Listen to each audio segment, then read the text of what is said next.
Hello everyone, welcome to SFC Markets and Finance. Former South African diplomat Gert Grobler received a special gift from China.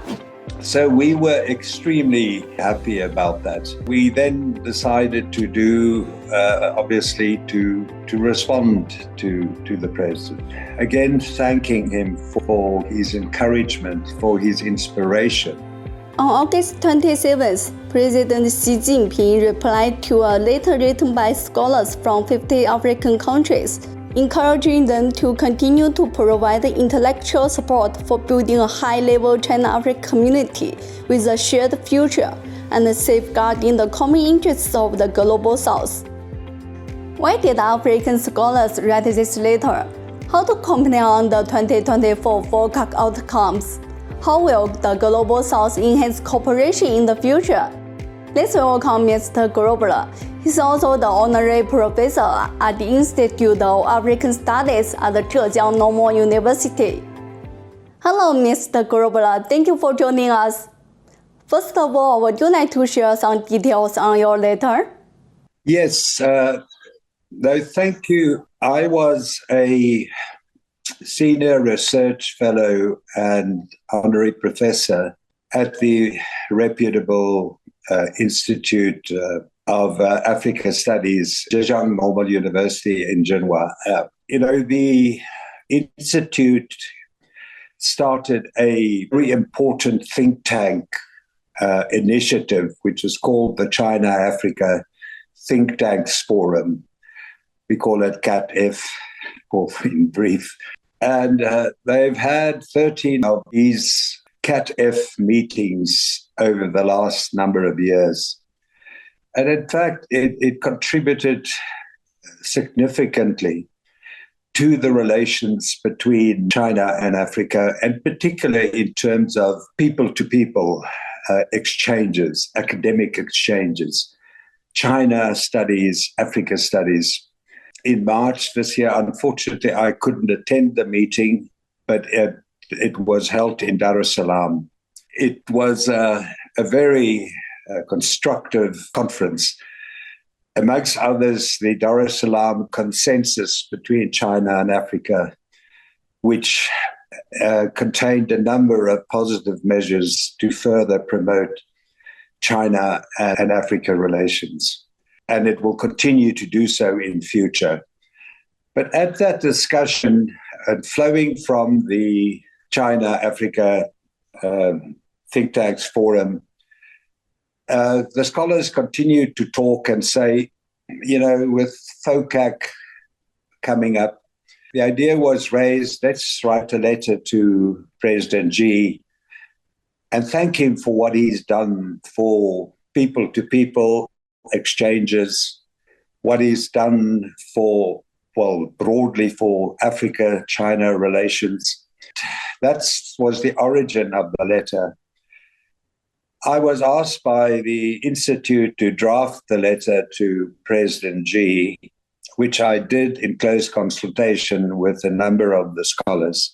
And yes, we thanked President Xi for his excellent guidance and leadership over the years in terms of Africa and China. And we mentioned a number of the initiatives that the president has launched. We actually also referred to the positive outcome of the recent third plenum. Also, we praised China's role in bringing about peace and development. It's a critical, inherent focus of China's foreign policy to bring about peace, stability, and development and growth in the world. But we also, towards the end, thanked him for the important role that he's played in terms of people-to-people, academic exchanges, and so on, and thanked him for that. And then we asked, and we said, we would really like to see even greater support from China and Africa to take forward, academic exchanges, people-to-people, and so on. And then the letter was then sent to President Xi. And on the 27th of August, we got a very constructive and a highly encouraging and inspiring response from both President Xi, wherein for us, he encouraged us. He thanked us for what we are doing. He encouraged us with our work to continue to do China studies, Africa studies, and also involve the Global South. China and the Global South and Africa is one. So we were extremely happy about that. And then we then decided to do, obviously, to respond to the president.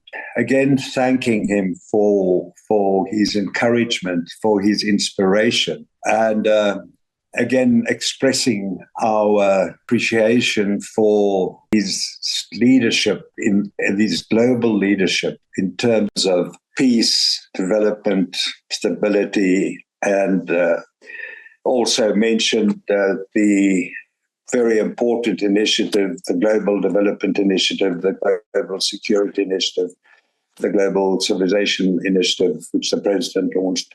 And we basically said to the president, thank you so much. It is very inspiring to us, and we undertake and we will continue even more in a more committed way, in a more energetic way. We will work on taking forward the broad China, Africa, and South-South or Global South relations. So we were, I could just say, as scholars, we were extremely happy and encouraged by the letter we got from President Xi. And it was such a prompt response. It was in a few days we got a response.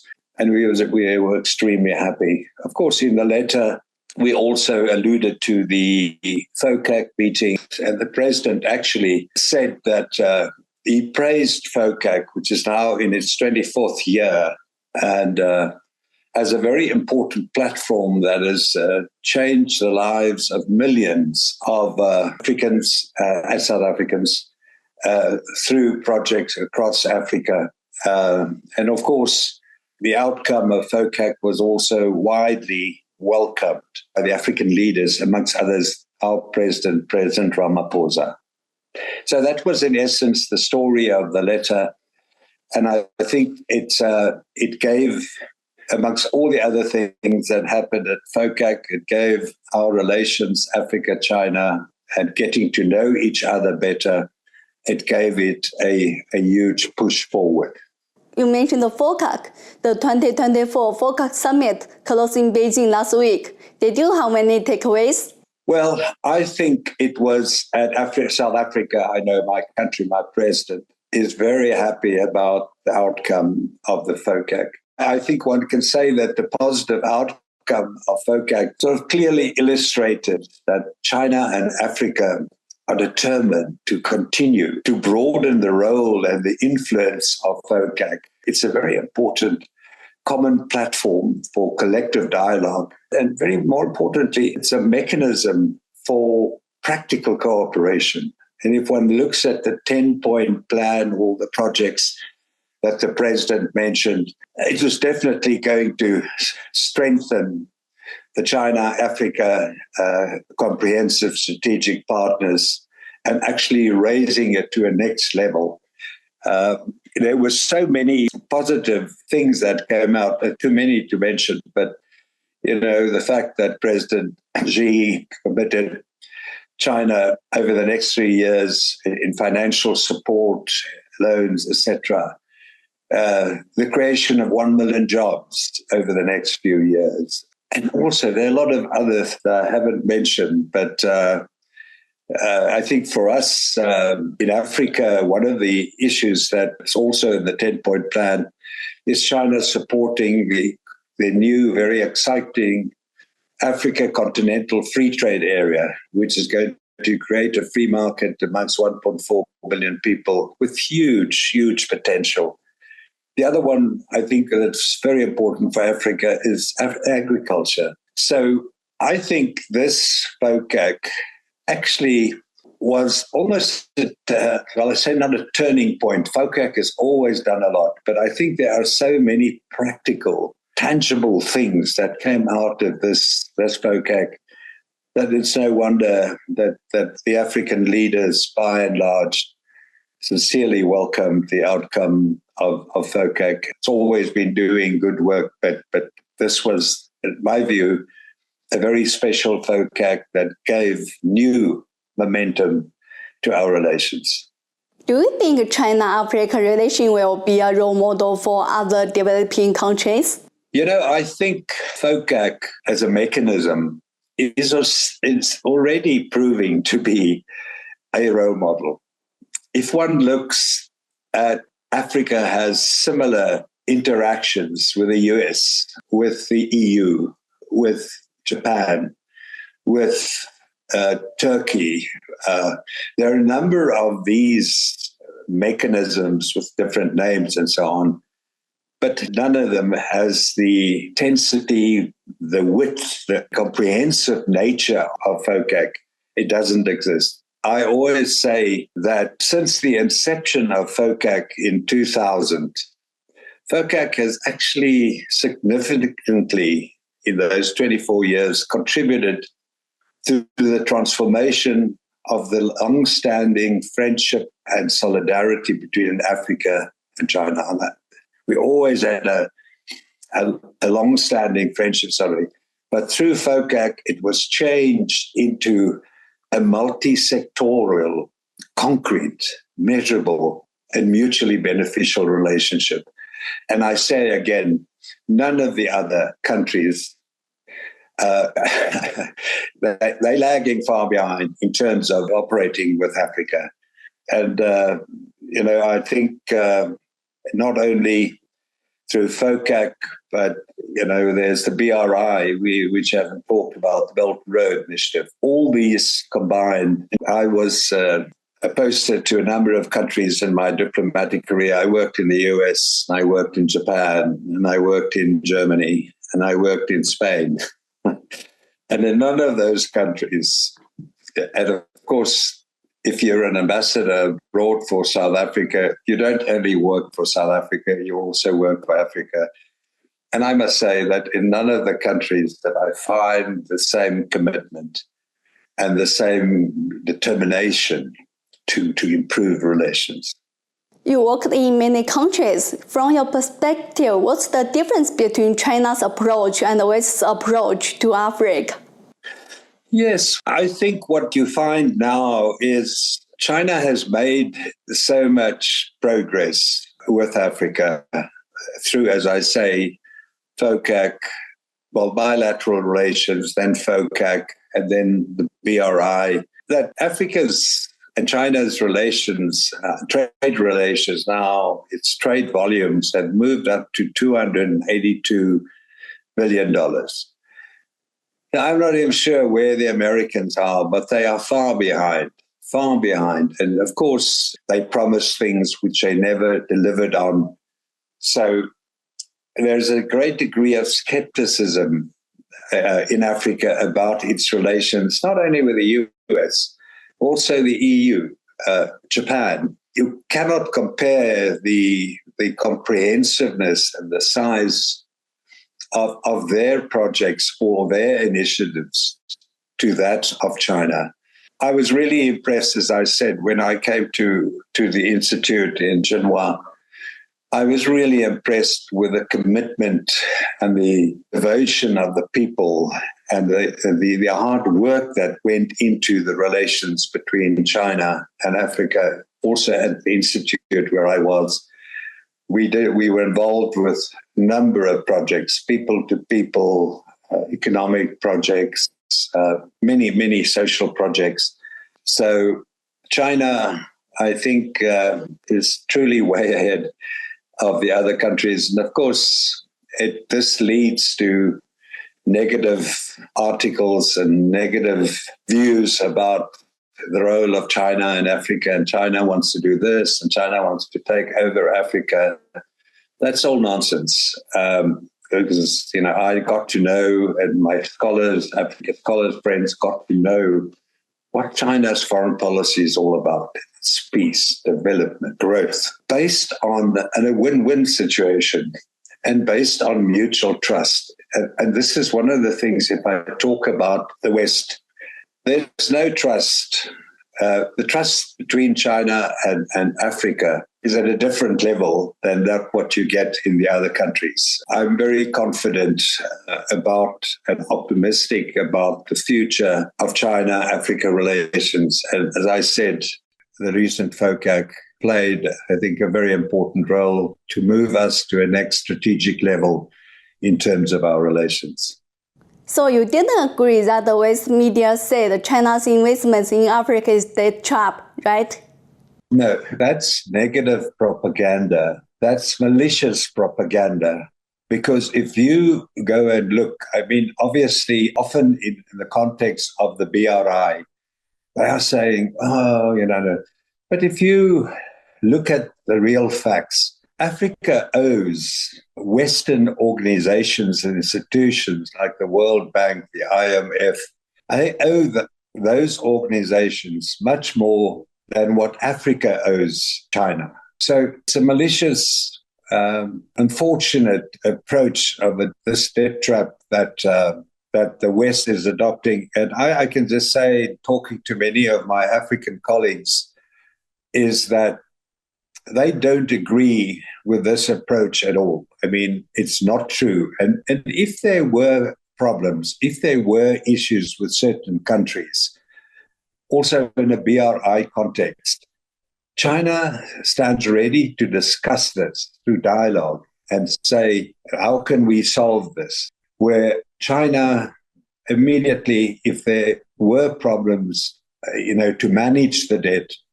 China was ready to try and solve these issues by sitting down at a table and discussing a solution. So, no, that's a notion. The debt trap notion is rejected by Africa and I'm sure by the global South as a whole. Wow, you are very familiar with China. If you have a chance to introduce China to the world, what keyword will you use? I when I was in Genoa at the university and the institute, I managed to travel to many parts of China, to Beijing and to the West. And I was also often in the area where I was, Shanghai, Hangzhou, one of my favorite cities, Ningbo, Guangzhou. I went there and I just say to people, first of all, I always talk about the government's approach to its policies. And that is, as I mentioned earlier, our people come first.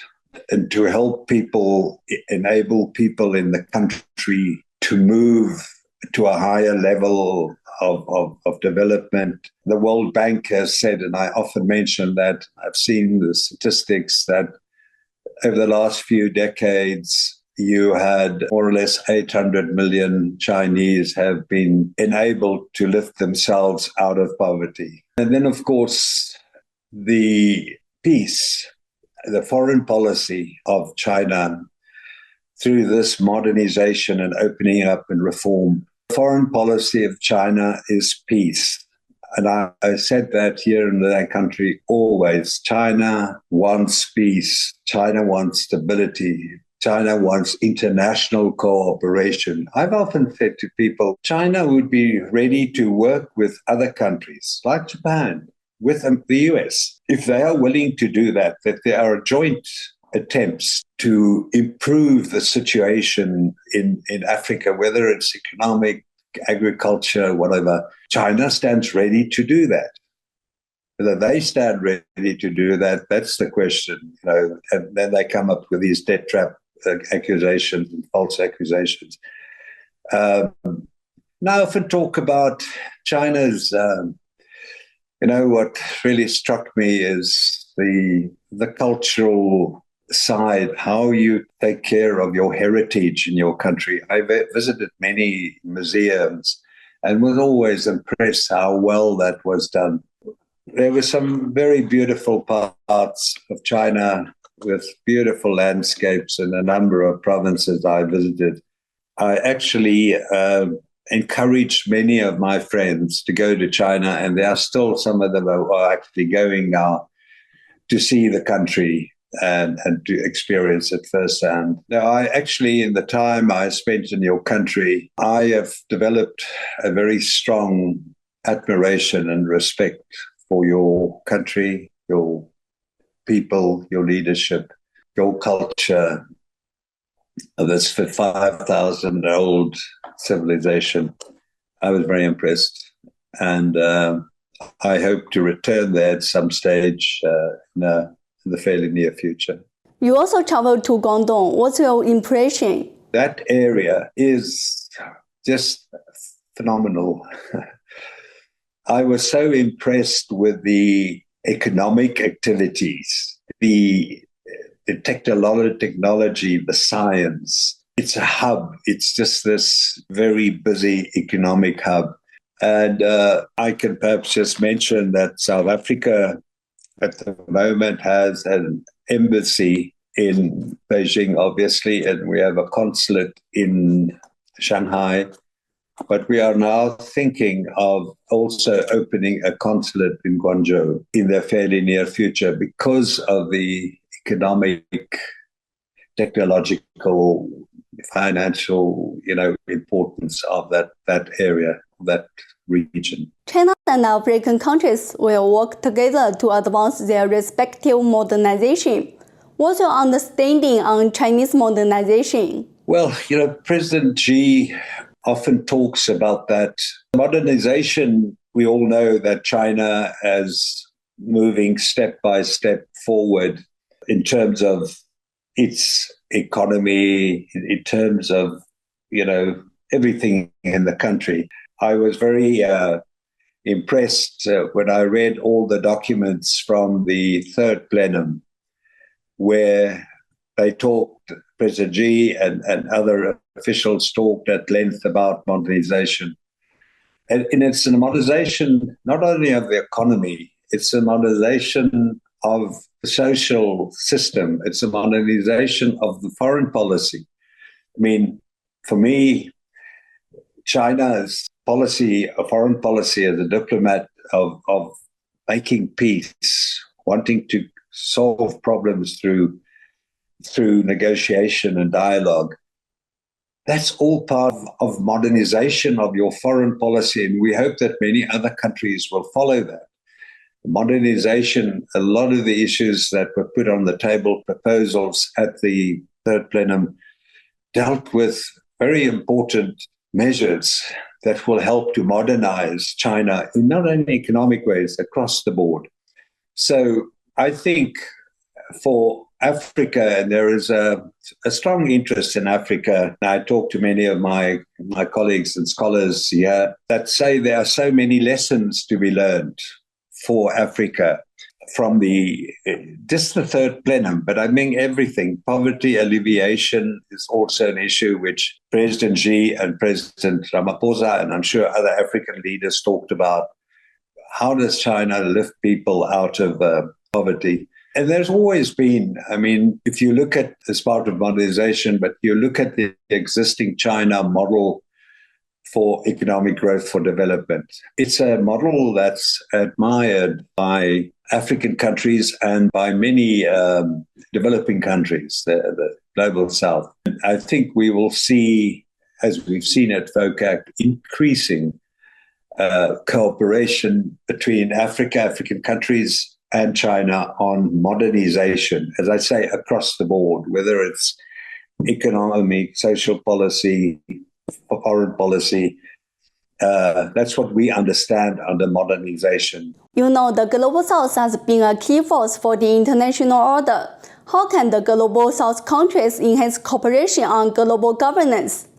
Well, I think there is a number of mechanisms. There's the organization called the Non-Aligned Movement, the NAM, that meets every year. Then, of course, I think a very important and a growing mechanism of growing importance is the BRICS mechanism, the body, which more and more African and developing world countries, global South countries, want to become part of BRICS. Now, Turkey is the latest one. Indonesia wants to join. There's a lot. So those between the non-aligned movement and BRICS, it is inevitable that there's going to be a stronger push to reform, let's say, the international financial sector. You take the World Bank, the IMF, it's dominated by the West. It's totally unacceptable. And I've seen that in FOCAC, the Secretary General of the UN, Mr. Guterres, was there. And he said we must move to a situation where Africa has a permanent seat in the Security Council. He mentioned that at the FOCAC. So this is one area, but I think what you're going to see, BRICS and the non-aligned movement, which have the similar aims, to create a better world and to take into consideration the challenges that the developing world's facing and so forth, that we're going to see over the next year or two or three, we're going to see a strong push by China, the BRICS, the developing world, through the non-aligned movement, to bring about international reform of the United Nations, all these financial institutions I mentioned. So that's going to happen. Next year, South Africa is hosting the G20. The meeting is here in South Africa next year.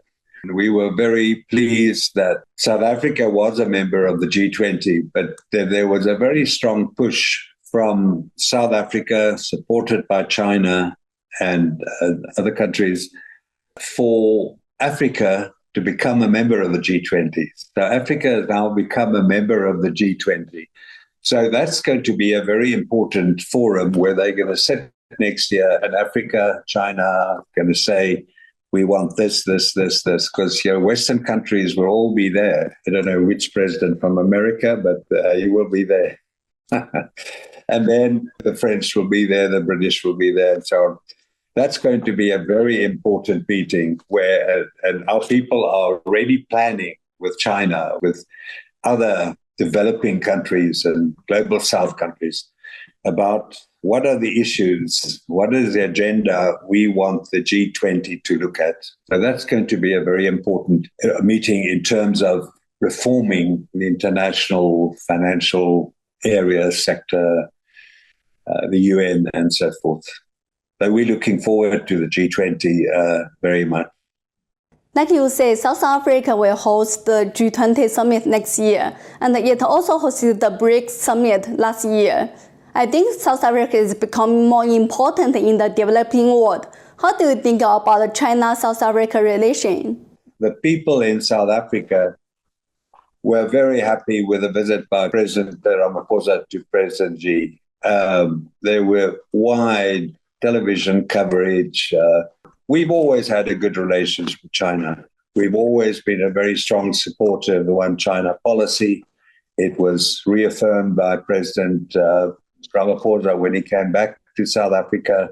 China is by far South Africa's biggest trading partner. And also during the visit, 8 agreements were signed in agriculture, in housing, in a number of areas, very important areas for South Africa.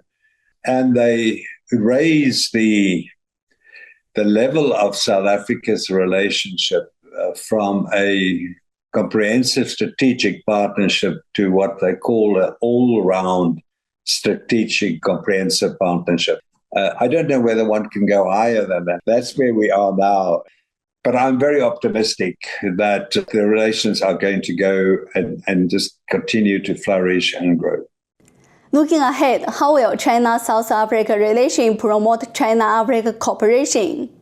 Yeah, South Africa plays an important role in Africa. We're one of the biggest economies in Africa.